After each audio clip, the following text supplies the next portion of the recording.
Hai, apa kabar semuanya?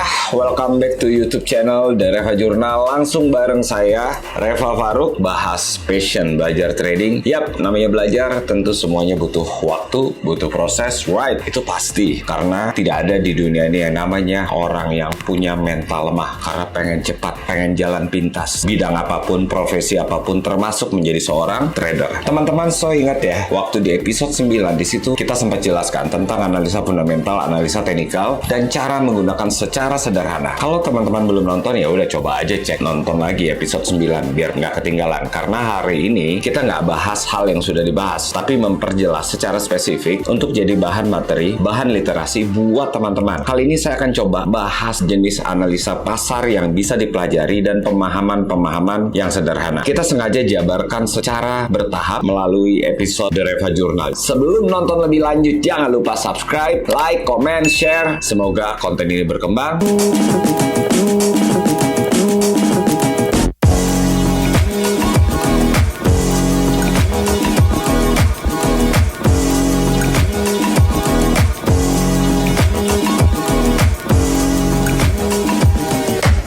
Jadi satu persatu ya. Jadi analisa intermarket dan analisa sentimen kita bahas untuk episode kali ini. Ini merupakan sambungan dari episode 9, di mana di episode 9 itu kita tulis part 1. Nah, ini adalah part 2-nya. Analisa pendukung fundamental dan teknikal. Teknik analisa yang dapat mendukung seorang trader dalam mengambil keputusan analisa fundamental dan teknikal. Analisa tersebut disebut dengan analisa intermarket. Apa itu analisa intermarket? Bagi kamu yang sedang mencari informasi mengenai analisa intermarket, tenang aja. Di video ini kita akan coba jelaskan secara simpel apa itu tentang analisa intermarket. Jadi pengertian analisa intermarket secara umum, analisa intermarket adalah metode analisa yang menghubung atau mencari hubungan antara 4 instrumen utama pasar keuangan. Yang pertama, mata uang. Yang kedua, komoditi. Ketiga, bond. Keempat, saham. Penguatan atau pelemahan antara pasar uang satu dengan pasar uang lainnya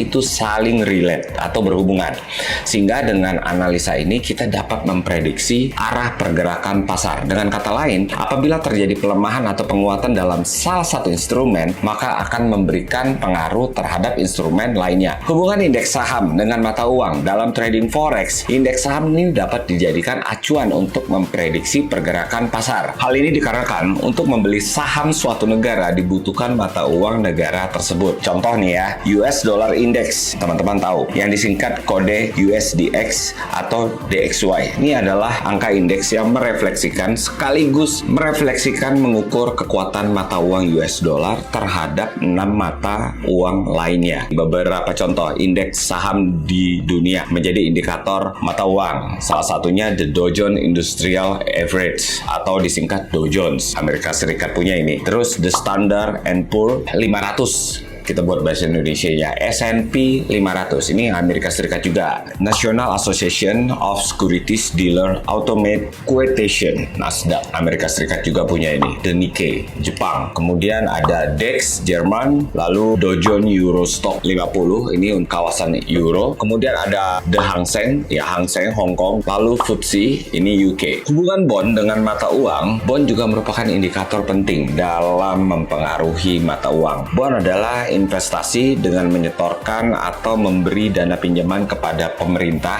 dalam suatu negara, government bond, atau sebuah badan hukum dengan batas waktu pengembalian dan tingkat suku bunga yang telah ditentukan oleh penerbit bond. Jadi biasanya investor akan menerima dananya kembali beserta bunga yield bond. Ini kita sering dengar ya, kalau sering baca, ini bagus banget buat teman-teman. Setelah bond tersebut jatuh tempo, bond and yield bond itu dapat mempengaruhi permintaan mata uang. Jika yield bond dalam suatu negara naik, maka harga bonds turun dan nilai tukar mata uang akan mengalami penguatan. Hubungan komoditi dengan mata uang. Jenis komoditi utama di dunia ini bisa dijadikan indikator perubahan nilai tukar mata uang, yaitu salah satunya adalah emas. Kemudian minyak mentah, crude oil. Mata uang dalam forex ini memiliki korelasi positif terhadap emas adalah dolar Australia. Hal tersebut dikarenakan negara Australia merupakan negara nomor 2 penghasil emas emas terbanyak di dunia. Sedangkan negara Swiss merupakan negara yang membackup mata uangnya dengan jumlah cadangan emas di negara tersebut. Dolar Amerika juga memiliki korelasi negatif terhadap emas. Saya sering banget memberikan advice ini, tetapi tidak 100%, antara sekitar 80-85%. Jadi kita harus menyisakan 15% terhadap ketidakpastian. Ingat, semua itu butuh pemahaman, jam terbang, disiplin, dan terus latihan. Para pelaku keuangan cenderung membeli dolar Amerika dan menjual emas. Dolar Amerika juga memiliki korelasi negatif terhadap emas. Secara umum, bila perekonomian global sedang tumbuh, pelaku keuangan itu cenderung membeli dolar Amerika dan menjual emas. That's why kenapa korelasinya negatif antara dolar Amerika Serikat dengan harga emas. Sebaliknya, jika perekonomian global sedang jatuh, maka para pelaku keuangan ini banyak memburu emas, sehingga justru dolar Amerikanya mengalami pelemahan. Justru itulah kenapa informasi mengenai teknik analisa intermarket itu sangat perlu. Dengan analisa intermarket, kamu dapat melihat korelasi antara instrumen satu dengan instrumen lainnya, sehingga bisa menentukan arah trading. Jadi kesimpulannya,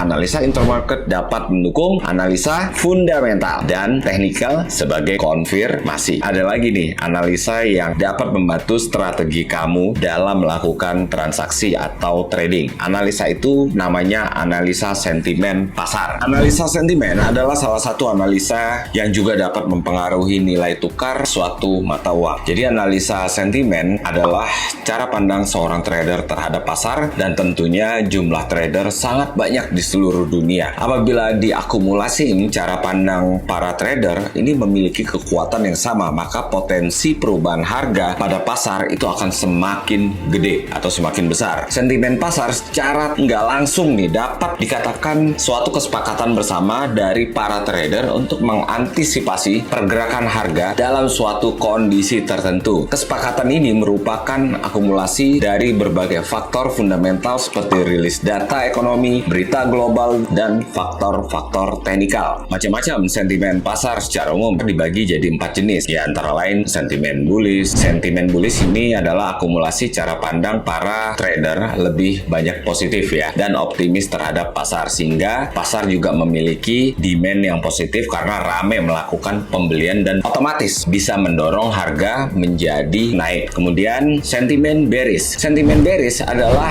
akumulasi cara pandang para trader lebih besar negatif atau pesimis, sehingga bisa memiliki potensi negatif karena ramai melakukan penjualan dan mendorong harga menjadi turun. Minat resiko tinggi, high risk appetite. High risk appetite ini juga minat resiko tinggi, adalah akumulasi cara pandang para trader lebih banyak yang berani mengambil resiko dalam kondisi pasar yang kurang jelas. Mereka berani mengambil resiko dengan melakukan investasi di aset-aset yang memiliki resiko tinggi. Minat resiko rendah, low risk appetite, ini adalah minat resiko rendah, akumulasi atau cara pandang para trader lebih banyak yang menghindari resiko karena kondisi pasar sedang kurang jelas. Salah satunya saya sering banget melakukan hal ini. Nah, cara pandang ini menyebabkan mereka mulai beralih ke aset safe haven. Meskipun sentimen pasar merupakan cara pandang seseorang, bukan berarti sentimen pasar tersebut tidak bisa dianalisa. Kamu dapat melihat dari pergerakan grafik candlestick. Carilah informasi yang menyebabkan harga turun atau harga naik. Sangat penting untuk selalu update berita-berita kebijakan dunia, karena berita-berita ini sangat mempengaruhi psikologi trader untuk mengambil keputusan trading. Selain itu, kamu juga dapat menggunakan indikator teknikal ya, seperti moving average yang paling populer atau parabolic SAR, indikator yang umum untuk membaca tren di kalangan trader untuk paham tentang sentimen pasar. Kita ngebahas tadi tentang sentimen pasar. Dari keempat jenis sentimen di atas dapat disimpulkan, pada dasarnya selain digerakkan oleh berita-berita yang mempengaruhi harga, pasar juga dapat digerakkan oleh sikap para manusia. Hal ini yang menyebabkan pasar tidak selalu benar ketika diprediksi, dan tidak ada strategi yang selalu mengalami keuntungan 100%. Artinya, teruslah belajar, karena hidup nggak pernah berhenti mengajarkan. Gali ilmu sedalam-dalamnya, teruslah evaluasi diri kita, upgrade terus ilmu kita, jangan pernah berhenti mengupgrade pengetahuan. Kenapa? Karena market tidak pernah berhenti mengajarkan. Itu cara simple penjelasan analisa sambungan dari part 1 di episode 9. Ini adalah part 2. Nanti kita akan sambung lagi sedikit demi sedikit